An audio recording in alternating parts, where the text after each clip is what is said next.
Muito bem, vamos lá então, iniciando o nosso estudo de hoje.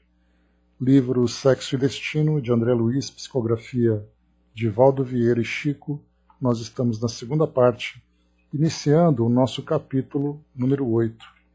Nós lembramos que no nosso encontro passado, nós fizemos aqui uma pausa nos dois últimos encontros para fazermos um estudo sobre aquele tema tão importante que foi desenvolvido naquela prece trazida para nós pelo irmão Félix, pedindo ali sempre o amparo de Jesus a todos aqueles que de alguma forma sofrem os efeitos das escolhas equivocadas feitas em torno do mau uso das energias genésicas, energias tão poderosas, tão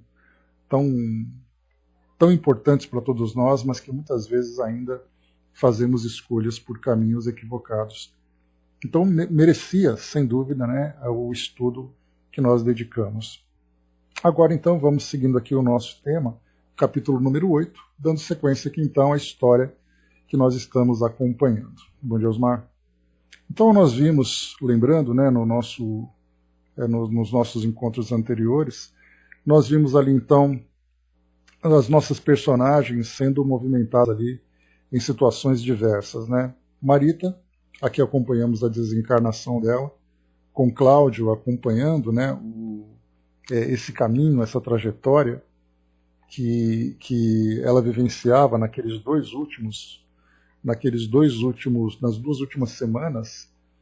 E aí então Cláudio passou por uma profunda transformação nos seus valores, na forma de se relacionar com Marita, teve conhecimento, teve contato com a doutrina espírita, onde ele pôde fazer ali reflexões profundas a respeito das escolhas anteriores durante toda a sua jornada, na sua juventude, no início do casamento, no trato com a esposa, nas aventuras que ele vivenciava, e agora ele começava então a fazer uma reflexão sobre tudo aquilo que ele tinha feito e o quanto de energias que ele desperdiçou. Vimos ali Moreira, que era aquele espírito que o acompanhava, também ali passando por transformações, já que ele demonstrava uma ligação muito íntima com Marita, e ele sendo bem influenciado por irmão Félix e por outros amigos também, que acompanhavam ali do lado espiritual. Marina, passando ali pelo processo de obsessão que o próprio Moreira tinha iniciado, ela estava internada então com crises nervosas, passando ali por distúrbios mentais bastante graves, então por isso ela foi internada. Nós vimos ali então Gilberto, o namorado dela, bastante preocupado e começando também a lidar com a própria desencarnação de Dona Beatriz naquele momento. E enquanto isso, Dona Márcia, a esposa de Cláudio, mãe de Marina e a mãe também adotiva de Marita, ela então começava a ter uma aproximação com Nemésio, que foi até uma situação bastante estranha que aconteceu, porque Nemésio conversava com ela sobre o interesse que ele tinha em se casar com Marina, numa relação às escondidas, que ninguém sabia, mas depois ele flagrou Marina com o Gilberto, ali numa situação mais íntima entre eles, e ele então passou por todo essa grande frustração, então, mas já mostrava ali então uma certa aproximação entre ele e Dona Márcia, então essa era a condição que nós encontramos aqui nesse ponto da nossa história. Bom dia, Masa. Então vamos em frente. Capítulo 8. Satisfazendo as recomendações de Félix, que nos esperava a cooperação, junto de Cláudio e Marina, demoramo-nos no Flamengo, ao pé do amigo que a consternação abatia. Aqui só para lembrar que quando ele voltou do velório de Marita, aqui no trechinho final, a cerimônia simples que a prece consagrou. De volta, Nogueira, acabrunhado, despediu-se dos amigos na Cinelândia e tomou o táxi para o Flamengo. Alcançou o prédio, subiu e, sequioso de companhia, abriu a porta, vasculhou peça por peça e sentiu frio no corpo e na alma. No apartamento deserto não havia ninguém. Então esse foi o trecho. Nós paramos aqui quando então Cláudio chegou no apartamento, sofrendo, né, pela perda de Marita, já naquela condição, e também ali esperando que tivesse o acolhimento da família. Então ele acabou ali se deparando exatamente com a solidão. Entregue a si mesmo, sem qualquer consolação humana, Nogueira refletiu e compreendeu, né, Nogueira Cláudio. Havia lido bastante, conversara o suficiente com Agostinho e Salomão. Não lhe cabia escusar-lhe a verdade. Reconhecera a fé por misericórdia da bondade divina. Entretanto, a divina justiça não poderia forrá-lo à solidão que ele mesmo plantara. Represava-se-lhe o coração de saudades da filha que o túmulo escondera. Aquela quinzena de hospital unira-os em espírito para sempre. Ao lado de Marita, obtivera a luz da renovação. Doía-lhe pensar que não mais experimentaria o conforto de carregá-la, sustentá-la, socorrê-la. Abatido, sentou-se e chorou. A noite avançava e Márcia não aparecia. Telefonou discreto para vizinhos de Dona Justa. Dona Justa era a secretária do lar deles, né? A servidora, chamada por obséquio à residência de amigos, veio atender, né? Porque como ela não se encontrava em casa, ligou então para vizinhos dela para poder falar se elas tinham notícias da família, né? Informou-se da desencarnação de Marita e lamentou não haver conseguido a notícia, antes com o tempo necessário para assistir-lhe ao funeral. Esclareceu que a madama subira a Petrópolis sem precisar o regresso. Dona Márcia alegara cansaço, depois da internação de Marina para tratamento, e avisara-a de que pretendia passar alguns dias na serra, ganhando forças. Ela, Dona Justa, segundo o combinado, comparecia pela manhã no apartamento e folgava à tarde. Nogueira perguntou pelo estabelecimento onde se achava a filha doente. No entanto, a servidora respondeu com sinceridade que não sabia. Dona Márcia não lhe fornecera informações. Aliás, solicitava licença para inteirá-lo, sem a menor intenção de afligi-lo, de que julgava a patroa também esgotada. Parecia nervosa, enferma. Cláudio agradeceu e tomou o catálogo telefônico. Pediu infrutíferamente ligação para a conhecida casa de repouso em Santa Teresa e seguiu procurando pelo fio até que na sexta pesquisa encontrou o que buscava. A enfermeira prestimosa, com quem Dona Márcia deixara endereço, respondeu de uma casa de saúde, localizada em Botafogo, notificando que Marina aí se hospedava. As visitas, no entanto, mesmo para os familiares, eram proibidas. A moça andava em crise, sob a atenção dos médicos. Mesmo na condição de progenitor, que ele fizesse a gentileza de ouvir a administração antes de procurar pessoalmente avistá-la. Cláudio acolheu-se à poltrona, a fim de pensar. Restava a casa dos Torres. Gilberto com certeza poderia elucidá-lo. Entretanto, a figura do rapaz assomava-lhe a imaginação, semelhante a bisturi que lhe retalhasse uma chaga mental. Rememorava a entrevista no Lido, em que lhe laqueara a boa-fé. Envergonhava-se. Né? Lembrando que o último encontro que Gilberto teve com Cláudio, já que Gilberto trabalhava para Cláudio, foi quando eles então combinaram aquela trama para poder encontrar com Marita 2 semanas antes, em que Gilberto então mandaria um bilhete para ela, marcando o encontro naquele local, né? E aí então Cláudio substituía Gilberto, passando depois, né, tendo aquele objetivo de assediá-la, de envolvê-la, que foi o que aconteceu, e a partir daquele momento então se desencadeou toda a história que nós vimos, né, com todo o drama que acabou culminando com a desencarnação de de Marita, né?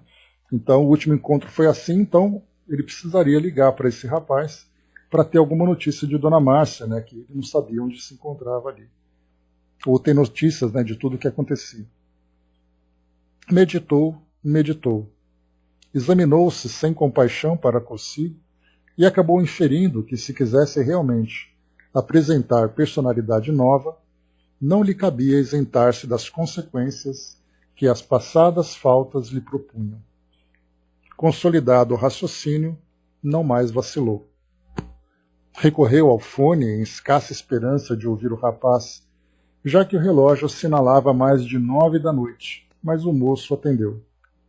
Não obstante acanhado, Cláudio expressou-lhe o pesar pelo falecimento da genitora, ao mesmo tempo que lhe comunicava a perda de Marita. Figurou-se-lhe Gilberto, deprimido, torturado. O filho de Nemésio confessava-lhe desconhecer não só a extensão do acidente, mas também do óbito. De certo que, pelas provações da família, com a lenta agonia de Dona Beatriz e com a enfermidade de Marina, que logo se lhe seguiu, não tivessem Dona Márcia e a filha encontrado ocasião para referir a gravidade das ocorrências. Lastimava o sucedido e enviava pêsames. Prezara sempre Marita uma irmã pelo coração. Consultado por Nogueira, explicou que Marina fora acomedida por acessos de fúria. O facultativo de confiança admitira a demência precoce, mas desistira da assistência. Entregara o problema a psiquiatras. O diálogo prosseguiu.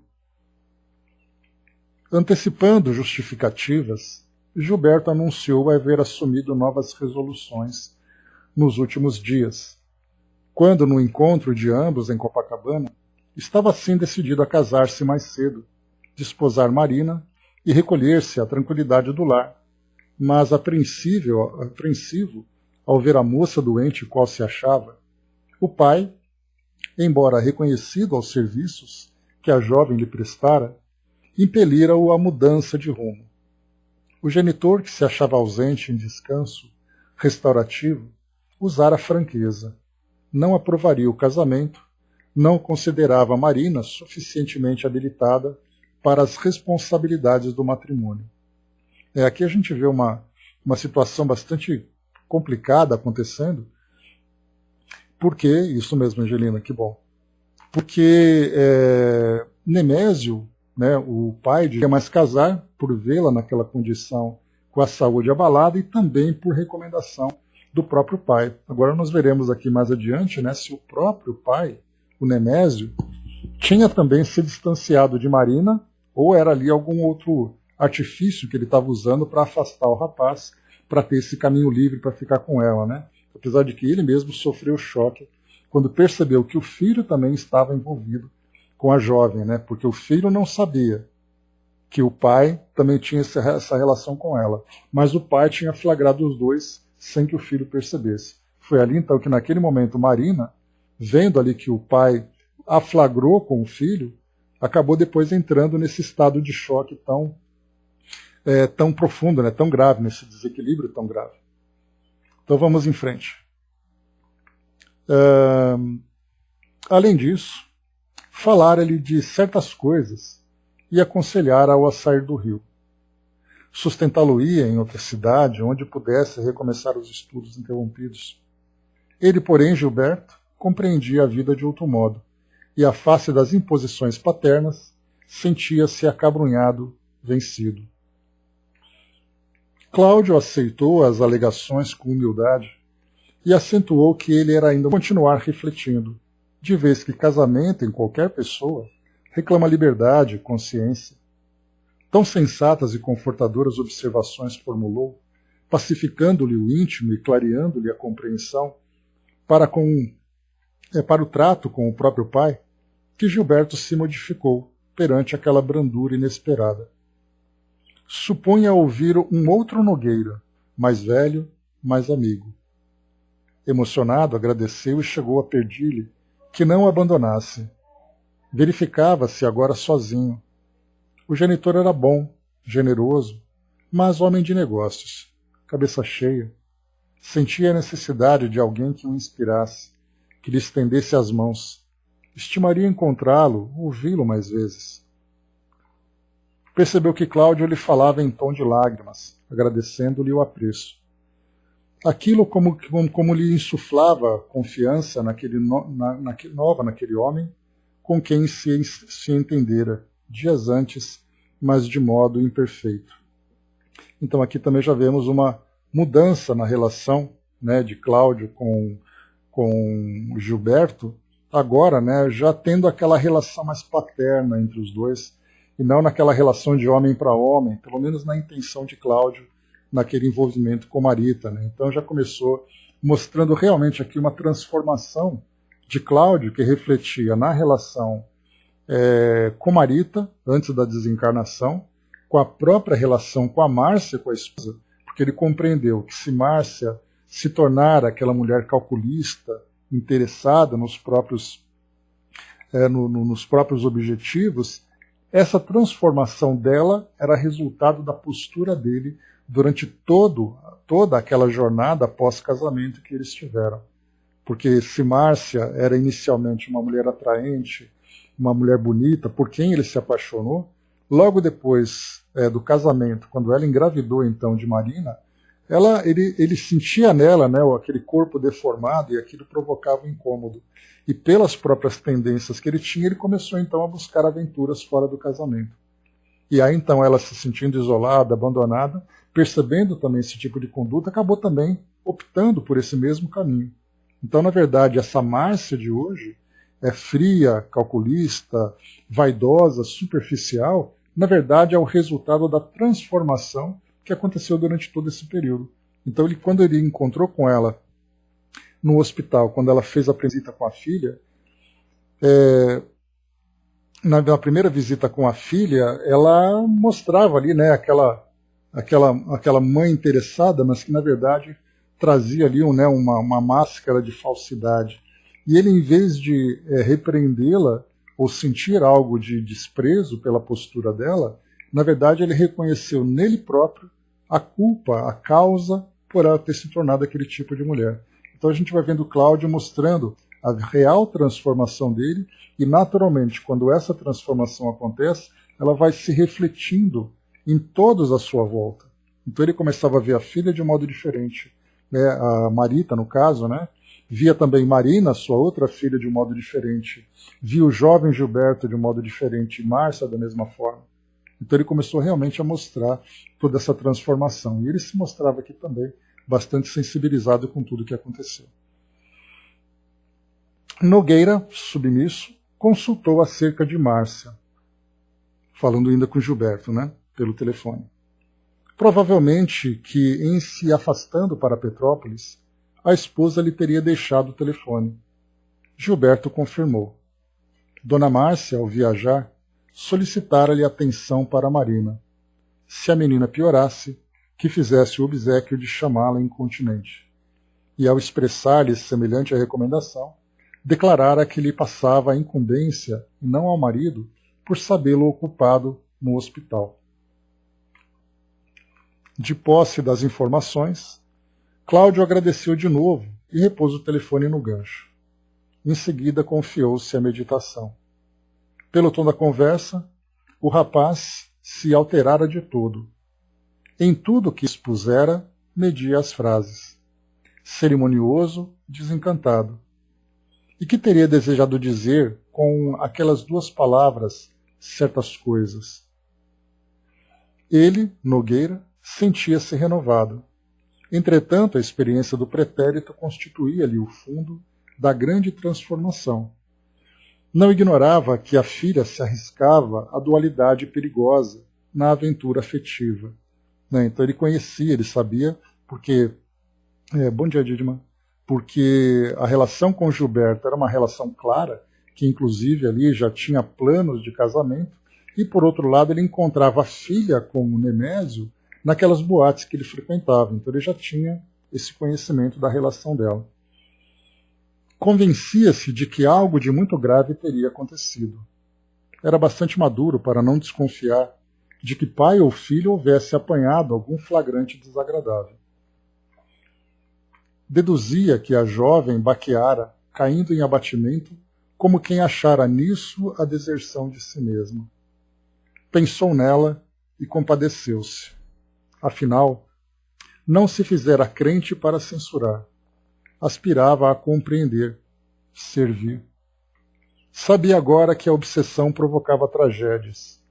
E ele mesmo, que nunca auxiliara a filha na edificação da vida íntima, não podia queixar-se. Cismou e depois das 10 chamou a esposa. Dona Márcia respondeu. Interpelada, comunicou estar descansando junto de pessoas amigas. Ciente da morte de Marita, confessou-se aliviada.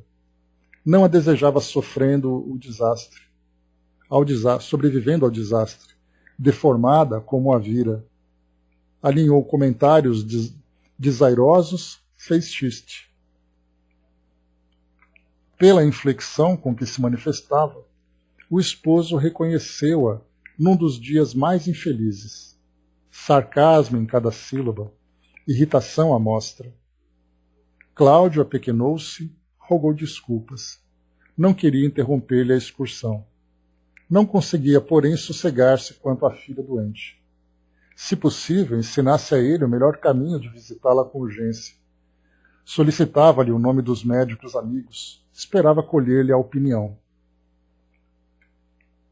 A palavra dele deslizava tão mansamente no fio que a interlocutora mudou de jeito. Amaciou-se. Informou que precisava completar informações com amigas, que ele, Cláudio, aguardasse um minutinho. Transcorrido instantes breves, voltou participando que viria ao Rio na manhã seguinte, a fim de conversarem. Guardava certos assuntos para tratar com ele, mas preferia falar-lhe de boca a boca. Que ele a esperasse no Flamengo. Chegaria cedo, de automóvel, apenas com o objetivo de vê-lo e retornar ao hotel serrano em que repousava.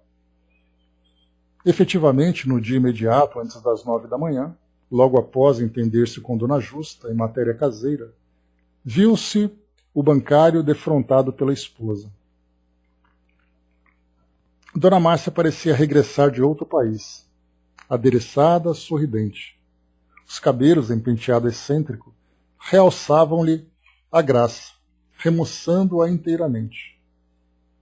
Aqui é quando a gente começa a fazer uma leitura, né, com essa descrição, inevitavelmente a nossa imaginação começa a procurar, né, as feições dessas personagens, o modo como elas estão vestidas, né?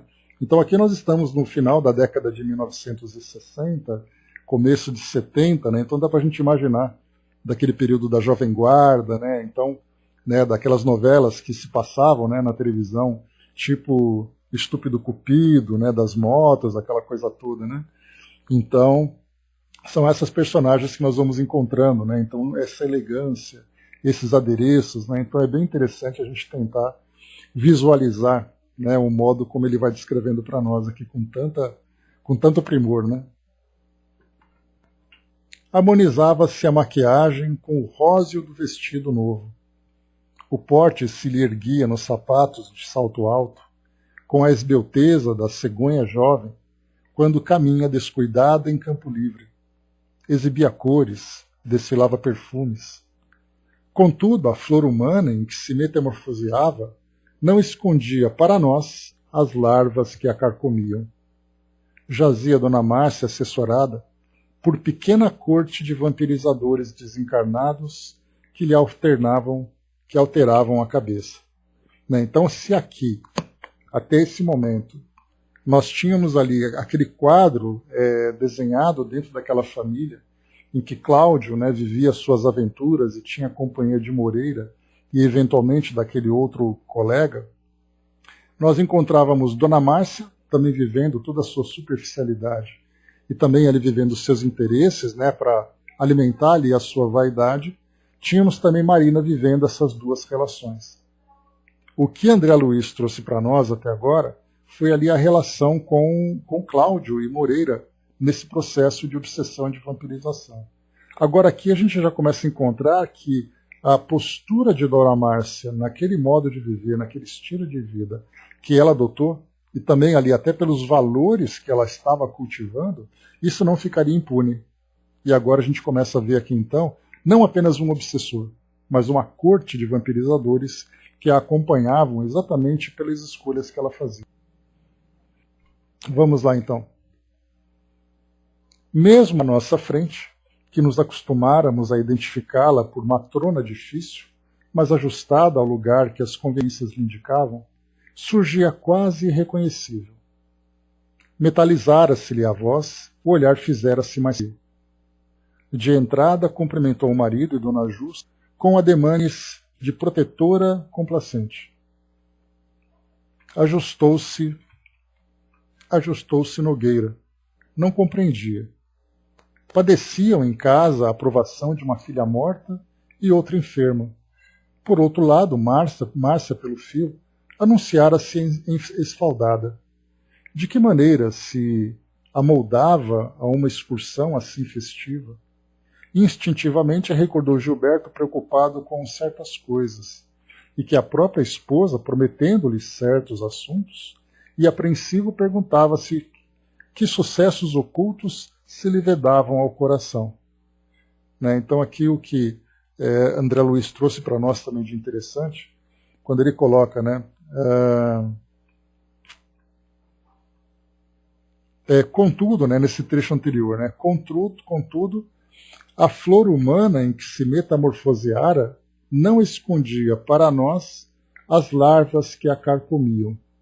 Né? Então essa expressão ela é bastante forte, porque mostra que fisicamente, socialmente, né, dentro do estilo de vida que nós adotamos, com toda essa máscara que nós utilizamos aqui no mundo físico, isso não esconde, né, a nossa realidade espiritual.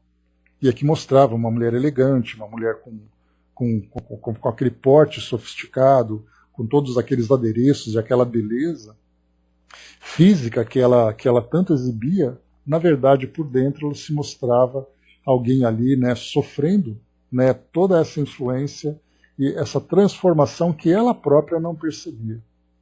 Então, aquilo que a aparência mostra, a realidade ali acaba depois revelando, né, e essa realidade só vem através do plano espiritual. E é aí que nós vamos encontrar, então, André Luiz, por exemplo, quando ele traz para nós, lá no livro Nosso Lar, no momento em que ele se depara naquela região, né, que ele denominava ali como umbral, daquelas tantas e tantas pessoas em sofrimento, ele colocava ali muitas vezes pessoas que se vestiam com roupas que para nós aqui fisicamente eram roupas sofisticadas, mas que agora no plano espiritual, mentalizada por aqueles mesmos espíritos, né, plasmada pelos espíritos, mas que mostravam uma realidade moral decadente, eram roupas maltrapilhas, mas que ainda assim mantinham o estilo, mantinham a arrogância, mantinham aquela postura snob com que tinham no plano espiritual, mas agora enlameados no plano, né, naquela faixa vibratória umbralina, em que todos eles estavam ali se ombreando naquela condição de espíritos em sofrimento, espíritos numa condição inferior agora nessa realidade espiritual. Então, bem interessante aqui a descrição de André Luiz para chamar a nossa atenção nesse sentido. Então aqui tal. Ele se mostrava então apreensivo, perguntava-se que sucessos ocultos se lhe vedavam ao coração. A recém-chegada sentou-se, cruzando as pernas com desenvoltura juvenil, e, sem mais aquela, reportou-se à pressa que trazia. Nogueira indagou por Marina. Dona Márcia, evidentemente interessada em outros problemas, sintetizou quanto pôde a história da enfermidade, indicou o psiquiatra que respondia pelo caso, aludiu ao conforto de que a filha se rodeava na casa de saúde e exalçou a generosidade do Sr. Torres, que não calculava sacrifícios para que se lhe sobejasse a assistência. Comentou largamente a nobreza do viúvo de Dona Beatriz, cuja grandeza de alma apenas agora, dizia entusiasmada, começava a conhecer. E, finalmente, propôs um ajuste de providências pelas quais se transferisse a menina para um sanatório em São Paulo, onde estagiasse no tratamento devido por alguns meses, Bastava que ele, Cláudio, concordasse. Nemésio, em sinal de gratidão da firma pelos serviços prestados por Marina, custearia todas as despesas. Cláudio escutou humilde e obtemperou que a situação talvez não fosse tão grave, que a palavra meses o alarmava. Acreditava que a filha, conjugando meditação do corpo e da alma, lograria recuperar-se em menos tempo. Aqui também a gente vai lembrar dessa questão da saúde mental, né, tão importante nos tempos atuais, e que no caso de Marina, ela acabou passando não apenas pelas próprias experiências, né, na relação com o namorado, depois veio o drama de consciência com relação a Marita, que acabou depois sofrendo o efeito de toda essa trama, né? Porque Marina aqui ela se mostrava alguém realmente interessada em satisfazer ali os seus próprios objetivos. E quando ela interferiu na relação de Gilberto com Marita, ela fez isso realmente com a intenção, dentro dessas expressões que nós utilizamos hoje, né, roubar o namorado da irmã. Porque ela estava interessada, né, no patrimônio, né, em todos os benefícios que viriam dessa relação. Então ela começava agora a ter essas reflexões sobre as próprias ações. Porém veio o agravamento, né, o agravamento do processo obsessivo, que Moreira, percebendo ali que ela tinha sido a responsável por toda aquela situação, juntou ali outros 4 companheiros, né, de vampirizações e obsessões, para poder fazer com que Marina então sofresse as consequências disso. Então aquilo que nós vemos hoje, desses estados, né, mentais que nós encontramos, quantos e quantos são resultado desses processos obsessivos? Nem todos, naturalmente, né, a gente não pode dizer que os espíritos são culpados, né, por tudo aquilo que nos acontece. Mas a gente lembra, por exemplo, né, o Dr. Bezerra de Menezes, quando ainda encarnado, né, quando ainda médico encarnado, ele escreveu aquele livro A Loucura sob Novo Prisma. E o próprio título do livro já traz para nós o entendimento da proposta que ele mostrava, porque a partir do momento em que ele começava a compreender, né, a natureza espiritual de todos nós encarnados, as nossas relações com o mundo espiritual sendo ali, né, sendo traçada pelos valores que nós alimentamos. Então, quantos e quantos são aqueles que vão internados em manicômios, e quando nós falamos em manicômios no começo do século XX, final do século XIX, nós estamos falando de um local completamente diferente das instituições de saúde mental da atualidade. Então a própria medicina, né, nesse campo da psiquiatria, começava a se desenvolver, né, lembrando que a psicologia, a psiquiatria, a psicanálise eram novas propostas de estudos sobre a saúde mental, coisa que não era material. Portanto, ali era feita tudo com experimentações. Então, para quem já assistiu aqueles filmes de época que falavam do final do século XIX, quais eram os tratamentos psiquiátricos que se tinha naquele momento? Então, era a lobotomia, eletrochoque, embora isso seja uma prática já hoje, ainda hoje utilizada, mas muito mais agora direcionada realmente para os objetivos, né? E outras tantas práticas que se tinha naquela época, com medicamentos experimentais. Então era uma coisa assim bizarra, né, comparado com os tempos atuais. Então o Dr. Bezerra de Menezes escreveu esse livro mostrando que não era apenas ali uma imperfeição do cérebro, que você, através de uma lobotomia, que você provocar uma lesão, né, uma coisa terrível. Você provoca uma lesão no cérebro através da penetração de um objeto pontiagudo, e aquela lesão traria para o paciente uma tranquilidade. Exatamente assim dizia, né? Realmente mostra isso. Então, essa lesão provocava uma tranquilidade no paciente. E essa tranquilidade, Dr. Bezerra de Menezes chamava que não era uma tranquilidade real, porque muitos dos problemas que afetavam a mente das pessoas eram problemas relacionados com o espírito. Então não adiantava você querer alterar o funcionamento do cérebro se você não alterasse ali os valores do indivíduo. Então é bem interessante a gente perceber aqui, né, Marina, então, sendo hospitalizada num hospital com essas características, né, ou com esse objetivo de tratar a saúde mental, e por isso que hoje, quando se fala em psiquiatria, alguém diz assim, eu tenho que procurar um psiquiatra. A primeira imagem que vem são esses psiquiatras do início, né, dessa área de tratamento. É algo realmente bastante perturbador. Né? A Angelina colocou, né, Tramas do Destino, né, de Divaldo e Manuel Filomeno de Miranda. Né? Então, Manuel Filomeno de Miranda, a gente está de olho nele, Angelina, para se tornar para nós aqui também um objeto de estudo. Né? Então, ele realmente fala, né, loucura e obsessão, loucura sob novo prisma, né, no caso do Dr. Bezerra de Menezes, Tramas do Destino, que vai mostrando para nós os bastidores de tudo aquilo que acontece na relação das influências e também no desequilíbrio, né, da saúde mental que todos nós estamos ali sujeitos. Né? Mas vamos lá, deixa eu preparar aqui. Tá. Então, mais uma vez aqui, né, acreditava que a filha, conjugando medicação do corpo e da alma, lograria recuperar-se em menos tempo. Cláudio, então, aqui já acrescentava na medicação do corpo também o tratamento da alma.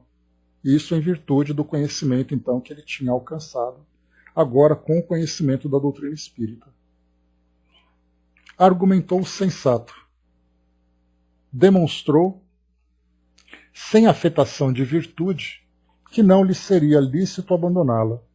Destacou que a proteção dinheirosa significava muitíssimo, principalmente naquela hora em que os cuidados exigidos por Marita lhe haviam esgotado as reservas, mas admitia que a filhinha conturbada reclamava deles carinho e dedicação. Então aqui mais uma vez Cláudio mostrando realmente o efeito da sua transformação moral, já não vendo mais a filha como aquela indiferente com que ele tratou durante tanto tempo e por isso acabou, né, pelo fato de não semear ali os devidos valores para que ela se desenvolvesse bem, ela acabou então se influenciando, né, sendo influenciada com muito mais intensidade pela própria mãe, que também se comportava daquela forma. E agora, quando ele olha para aquela jovem, para aquele espírito, percebendo que ele também foi corresponsável por aquilo que aconteceu, que a gente fala corresponsável porque, claro, Marina também tem ali o seu livre-arbítrio para fazer as próprias escolhas. Mas ele percebia da responsabilidade. E agora, então, ele começava a se voltar com mais atenção para a recuperação da filha. Após enfileirar judiciosos apontamentos que a interlocutora recebia, contrafeita, levantou para ela os olhos súplices e convidou-a com dignidade a abraçar junto dele uma existência nova, vida de harmonia, de construção recíproca. Sincero, confiou-lhe todos os propósitos diferentes que edificara naqueles dias de luta, dos quais emergira transformado. Descerrava-lhe o íntimo, fizera-se espírita cristão, sentia-se outro homem, participou-lhe que ele, o passado, erigia-se a fé por barreira de luz. Aspirava agora à bênção do lar, à tranquilidade da família. Comprometia-se a adotar conduta reta, ser-lhe-ia companheiro leal. Não lhe constrangeria o ânimo a aceitar-lhe as ideias. No entanto, anelava mostrar-lhe quanto a amava. Disse-lhe que vinha orando desde a véspera, rogando a Jesus o inspirasse, no sentido de revelar-se a ela abertamente, para que ela, Márcia, lhe perdoasse e o compreendesse. Concedia-lhes Deus o futuro à frente. Penitenciar-se-ia quanto aos erros cometidos, dispunha-se a testemunhar-lhe fidelidade, atenção. A senhora, porém, né, porque a gente vai vendo aqui, antes de continuarmos, a gente vai vendo primeiro como era a relação dos dois, né? Márcia muito fria e vivendo ali toda aquele estilo que ela tinha adotado, e agora Cláudio, depois de toda a história que eles tiveram juntos, uma história bastante negativa, agora se mostrava transformado.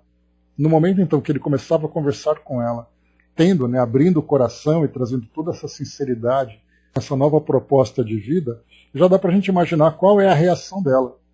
Porque ela já se mostrava completamente indiferente, refratária a qualquer tipo de sentimentalismo em torno do que eles estavam vivendo. Né? Então ele estava se expondo ali e ela provavelmente fazendo caras e bocas, né, surpresa por vê-lo com aquela postura, coisa que para ela estava se tornando ali insuportável. Né? já que ela não mais tinha qualquer tipo de afeto por ele. Mas vamos lá. A senhora, porém, aprumou-se de um salto, plantou as mãos na cintura, numa risada de escárnio e zombeteou. Sim, senhor, o diabo, depois de velho, se fez ermitão. Sempre a mesma história. E aditou com ar de troca. Era só o que faltava. Você espírita. Eu logo vi. Juro que no hospital você já estava nessa baboseira. Aquele jeito de conversar quando Nemésio e eu fomos lá. Aquele modo de tratar Marita. Ora, ora, quem teria hipnotizado você dessa forma? O marido, arrancado à esperança que lhe alentava, no sentido de se reconciliarem para uma experiência doméstica respeitável e batido na fé que principiava a entesourar, objurou francamente ofendido. Mas você conhece o Espiritismo? Márcia, obsidiada, com a disposição de quem procura deixar o carreiro, trilhado desde muito para arrojar-se a outro caminho, revidou irônica. Perfeitamente. Conheço sim. Quando Aracélia morreu, andei conversando nisso com amigas e acabei desistindo. Espiritismo é um movimento de pessoas querendo sentar cachorros no banco e apanhar estrelas como se fossem laranjas. Bobagem. Nós todos no mundo somos canalhas. Eu sou, você é, os outros são. Os espíritas me parecem cães querendo sentar na poltrona da falsa virtude. Asneira deles. Temos de rolar é no chão mesmo. Eu não penso assim. Pois se você pensa de maneira diversa, e se é verdade tudo o que você me falou, é pena que a mudança chegue tão tarde. Venho de Petrópolis, justamente para dizer a você que entre nós está tudo acabado. Agora, meu velho, faça sua vida, que eu vou me arranjar. E continuou alegando que depois de sofrer tantos anos naquele apartamento, que apelidava por minha gaiola, iria fazer nenhum certo. Esperaria tão somente as melhoras de Marina, a fim de promover o desquite. Se ele, Cláudio, não assinasse, que escolhesse rumo. Declarava-se farto, queria liberdade, sossego, distância. Nogueira escutava triste. Repunha no pensamento as instruções de Agostinho e Salomão. Lembrava Marita, reconstituía na memória os textos lidos. Assim concluía mentalmente aquele matrimônio destruído. Aquele matrimônio destruído era obra dele. Recolhia o que semeara. Uma filha morta, outra doente e a esposa obsessa. Seara de espinhos para quem os plantara.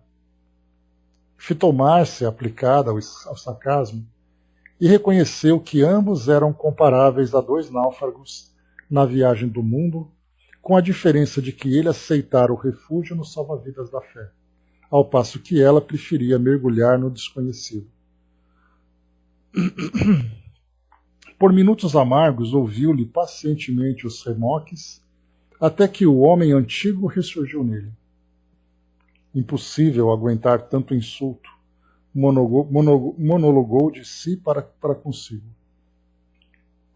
A doutrina restauradora que abraçara não se destinava a criar homens indignos. Doutrina de compreensão e benevolência, mas também de limpeza e respeitabilidade. Não se julgava habilitado a receber tanta injúria sem revolta. Indignou-se. Quis reagir, esbravejar, espancá-la. Entretanto, ao querer deslocar a destra a fim de agredi-la, a noção de responsabilidade acordou-se-lhe de repente. Recordou o hospital e reviu na imaginação a pequena mão gelada que o saudava, num gesto de perdão, no momento do adeus. Os dedos submissos e frios da filha desencarnada estavam nas mãos dele, relembrando-lhe que devia perdoar como tinha sido perdoado. Súbita calma lhe tomou o coração e entrou em lágrimas copiosas. Márcia divertiu-se. Destacou que não faria falta ao marido que se afeminara, tornando-se poltrão e choramingueiro. Afirmou que, mediante aquele espetáculo de covardia, estava decidida a não contar com Marina refeita. Tomaria atitude. Nada mais tinha a ver com aquela casa. Chamou Dona Justa e avisou com o indicador em riste que mandaria buscar todos os seus pertences para serem alojados em casa de Selma, a companheira de infância que residia na Lapa. E, vociferando colérica, estrondou a porta atrás dos próprios passos, sem mais uma palavra para o esposo que permanecia na sala, esmagado de sofrimento. Então aqui mais uma vez, a gente viu, né, que eu me lembro de uma palestra que o Carlos Bacelli fez aqui em São Paulo. Eu fui lá assistir aqui no Centro Espírita Nosso Lar Casas André Luiz. E eu me lembro de uma frase que ele comentou, né, quando ele falava sobre a humilhação. Ele falava, né, assim, as pessoas se sentem humilhadas. Aí ele lembrou, ele disse uma frase assim, né, só se sente humilhado aquele que é orgulhoso. Né, porque existe uma diferença entre humildade e humilhação. E aí então, nesse caso, a gente via que Cláudio se sentia humilhado, porque a própria vontade que ele tinha de reagir diante daquilo que ele ouvia, com toda, né, aquela empáfia que ela mostrava o orgulho dele sendo ali massacrado.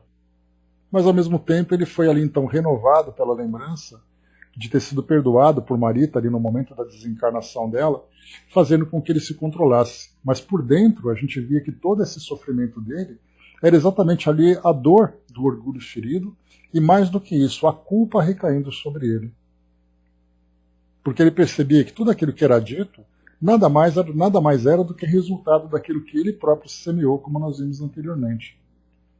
Então aqui no momento em que Márcia fazia a opção desse novo modo de viver e que ele então estaria ali, né, separado dela, víamos ali então dois espíritos seguindo por caminhos diferentes. E aqui agora, nesse momento, a gente também não viu ainda o lado espiritual de tudo isso, que seria, por exemplo, a observação, o acompanhamento de irmão Félix. Porque como nós conhecemos, logo no começo, quando André Luiz então conversava com ele, a ideia, ele passava para nós então, né, aquela orientação de que ele estava acompanhando esse grupo desde o plano espiritual, quando eles faziam a programação reencarnatória. E agora que nós vimos então todo o desdobramento daquilo que aconteceu, né, bom dia, Elcio. Então todo o desdobramento do que aconteceu, né, uma desencarnou naquelas condições, a outra passando por um processo obsessivo, Márcia fazendo essa escolha. Então aqui o único conforto que o irmão Félix sentiria seria exatamente vendo Cláudio com essa transformação. Mas por que eu digo sentiria? Porque um espírito nessa condição, ele acaba ele tem a compreensão das fragilidades de cada espírito. É claro que ele se decepciona, é claro que ele se frustra, mas como nós já estudamos outras vezes, é o tipo de espírito que quando se torna um amigo familiar, né, por isso que Kardec traz ali uma certa hierarquia do plano espiritual, onde você tem ali aquele anjo da guarda, aquele espírito protetor, mas você tem também espíritos familiares.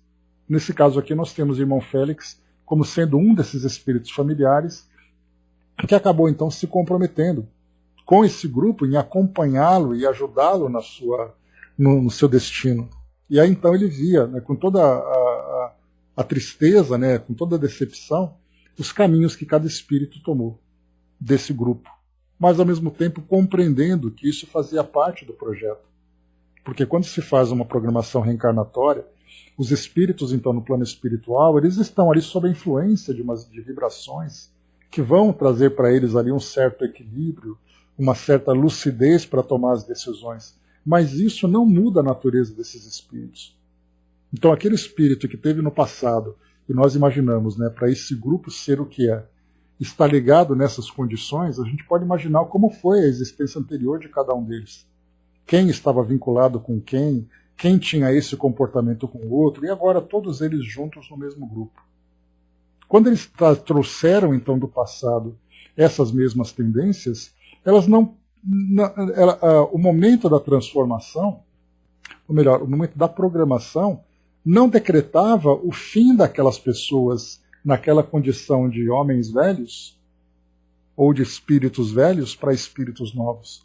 Era apenas ali uma proposta em que eles estariam motivados, né? Pois é, eles estavam então motivados a essa nova proposta de ajustes, de acertos e tudo mais, mas a natureza não dá saltos, né, dentro dessa máxima que nós conhecemos.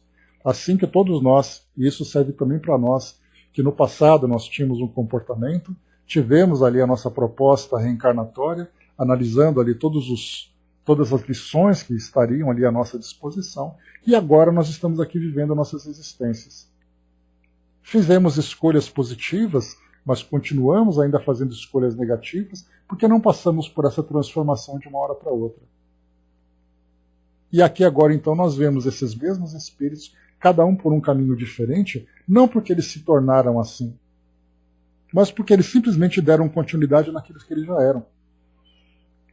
E aqui o que nós vemos então, com essa lição, Cláudio e Marita começaram a apresentar esse esboço de reais transformações.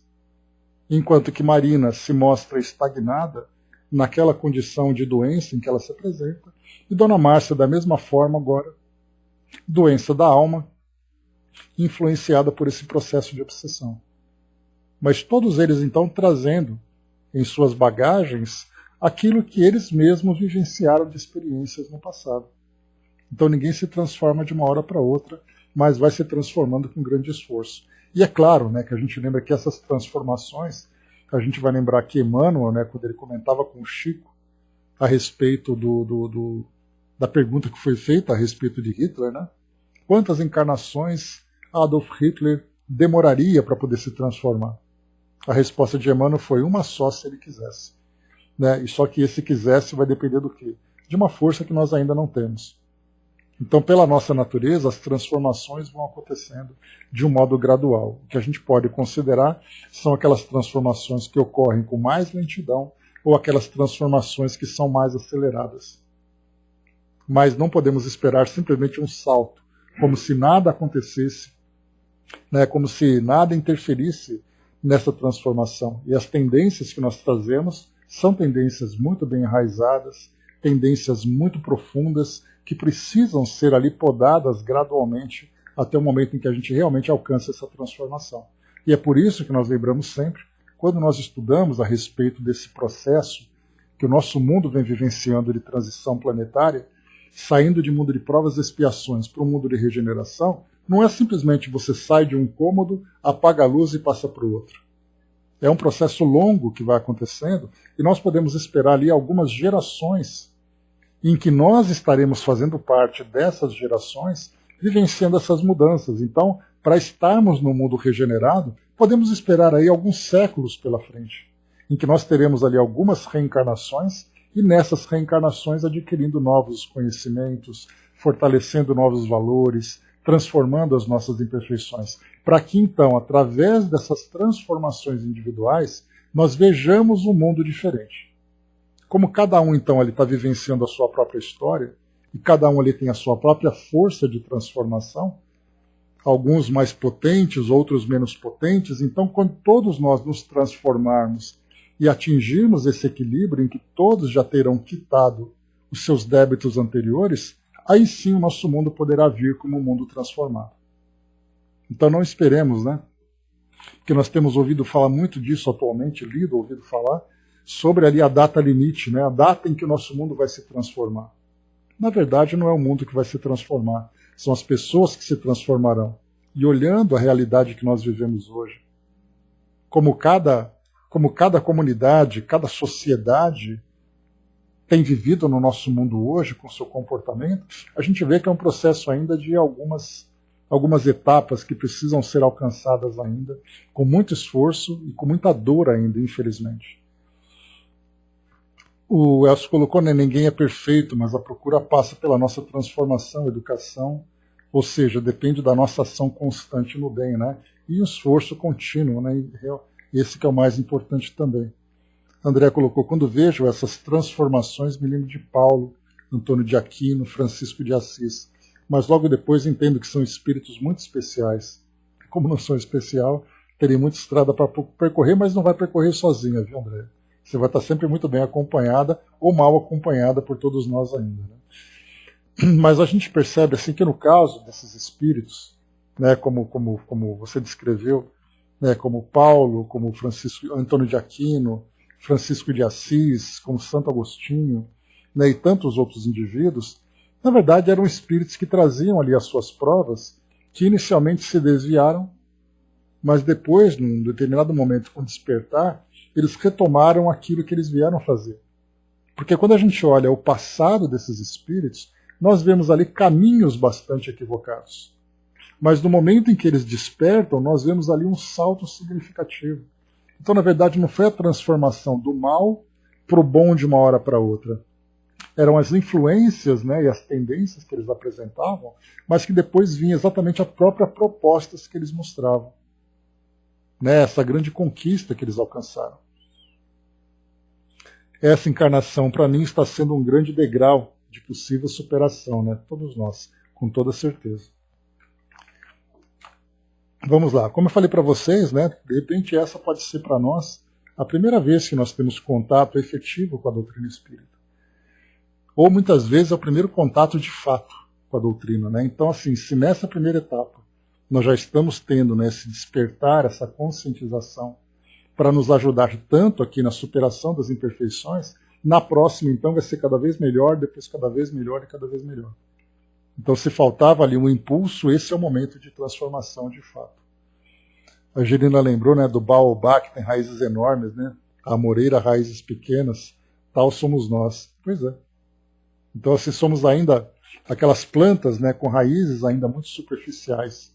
Quando nós tivermos ali aquelas raízes profundas, bem fixas mesmo, aí sim, nada mais vai ter abalo para nenhum de nós. Mas vamos lá então. Então ela tomaria atitude e Dona Márcia então iria embora de casa para poder viver. Né? Lembra que ela tinha aquela ideia de que essa amiga dela, Selma, as duas poderiam criar uma pousada, alguma coisa assim. Era um sonho que elas tinham. Né? Então, de repente, esse sonho começa a se concretizar. Avançando. Demorou-se Nogueira em casa, durante algumas horas, refazendo forças. À tarde procurou Salomão em Copacabana. Consolou-se ao vê-lo. Palestraram por momentos. Da própria farmácia telefonou ao psiquiatra, que a esposa nomeara. O especialista ouviu cortês. Sim, proporcionaria todas as facilidades para que se avistasse com a filha no dia seguinte.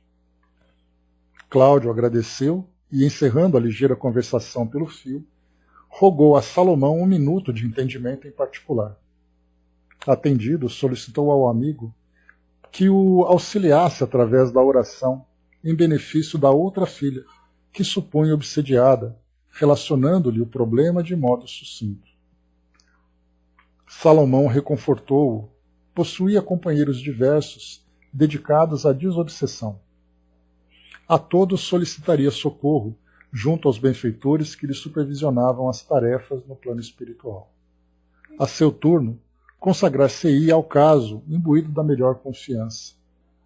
Notando que o pai de Marita entremostrava o coração atenazado de angústia no semblante abatido, convidou-o ao café, e sentados em recanto ameno, permutaram confidências, observações, projetos, esperanças, partilhariam atividades espirituais, seriam irmãos no trabalho no ideal.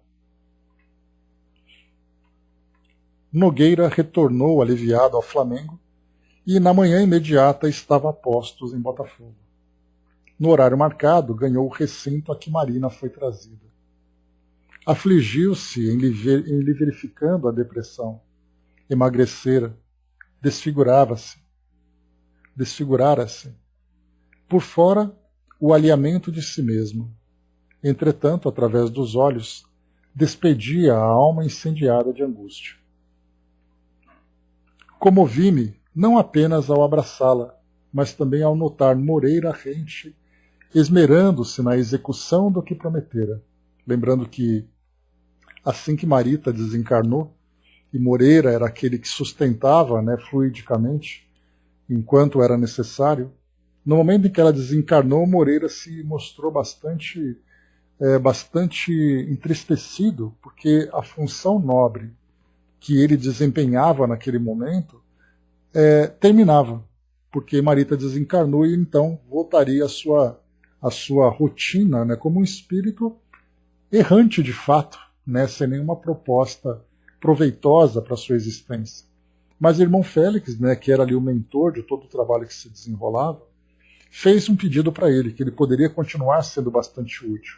Só que agora, dissipando esse processo obsessivo que o próprio Moreira tinha então direcionado para a Marina.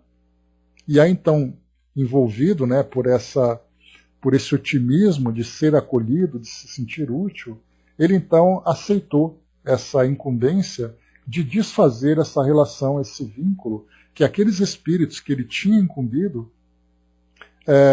do processo obsessivo, desfazer então todo esse vínculo com eles. Por isso então foi colocado para nós aqui, né, que comovi-me não apenas ao abraçá-la, mas também ao notar Moreira rente esmerando-se na execução do que prometera.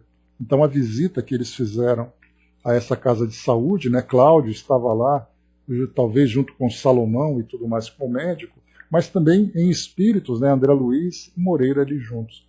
André Luiz então acompanhava Cláudio nessa visita e viu ali então, né, Moreira ali junto, trabalhando para que ela pudesse se recuperar, se desfazendo desse processo.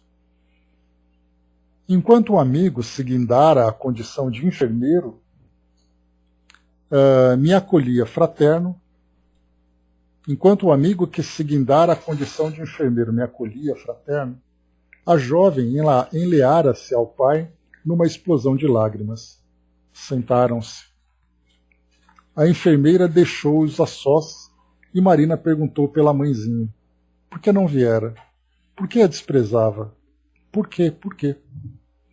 Empenhou-se Nogueira em acalmá-la e fê-lo de tal modo que a menina, espantada, cobrou mais ampla lucidez. O pai dirigia-se a ela num tom que nunca ouvira. Vasculhava-lhe as fibras mais íntimas, lemindo, ajustando.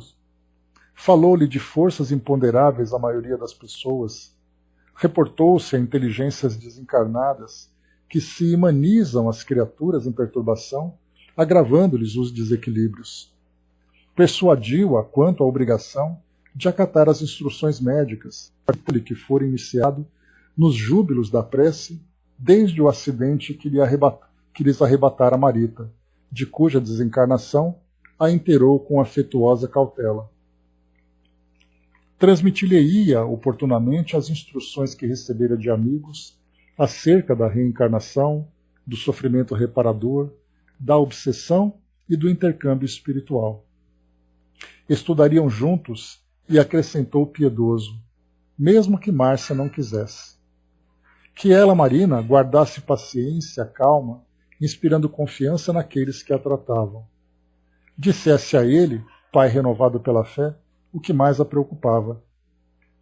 Achava-se ali para alentá-la, entendê-la. Que se desabafasse para que ele soubesse por onde começar. Nada lhe ocultasse, nada temesse. Queria vê-la robusta, feliz. Todas as palavras lhe escapavam da boca impregnadas de tanto carinho e clareadas por tanto amor, que ela se lhe aconchegou ao peito com mais devoção, lembrando alguém que se agarrasse a inesperadas vozes estranhas, se já a divisara vultos que ninguém percebia. Cláudio acariciou-a, assegurando que lhe explicaria semelhantes fenômenos tão logo a visse refeita, insistindo, porém, para que o auxiliasse com as informações de que carecia, a fim de prestar-lhe o apoio necessário. Foi então que a filha, implorando a ele que não a condenasse e estimulada pelo sorriso bondoso com que era ouvida, descreveu para o genitor os caprichos femininos com que requestara Nemésio Torres.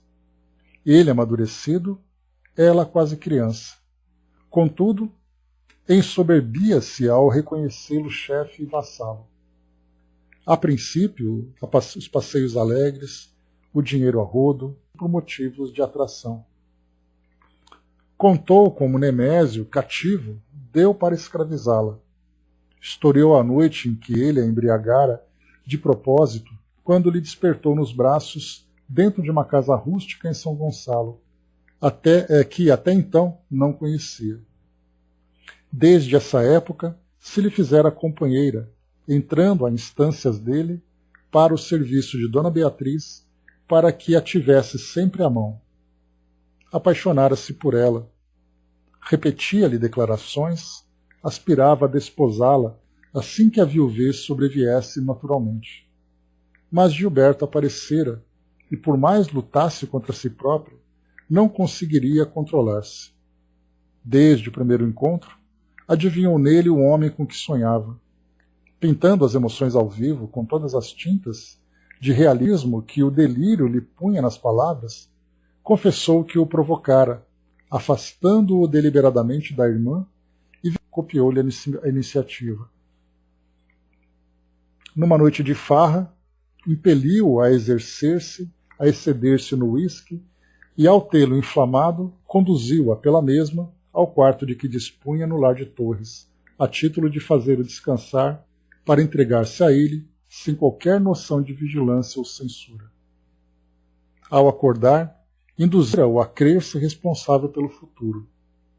Passara dessa forma a dividir-se com habilidade entre transformada em aversão. Quanto mais se comunicava com o filho, mais detestava o genitor, até que a morte de Dona Beatriz precipitara os acontecimentos. Observando o chefe positivamente decidido ao matrimônio, apegara-se-lhe ao filho com loucura, a ponto de ser surpreendida por Nemésio em situação desconcertante. Nogueira escutava compungido. Então, todo esse trecho aqui, a gente fez ali aquela recapitulação no começo, acompanhando a Beatriz. Então, a Marina se encontrava com Gilberto, e aí, então ela foi flagrada, né, por Nemésio, que aí, então fez com que desencadeasse esse desequilíbrio que ela está vivenciando. Né? Então Nogueira escutava compungido.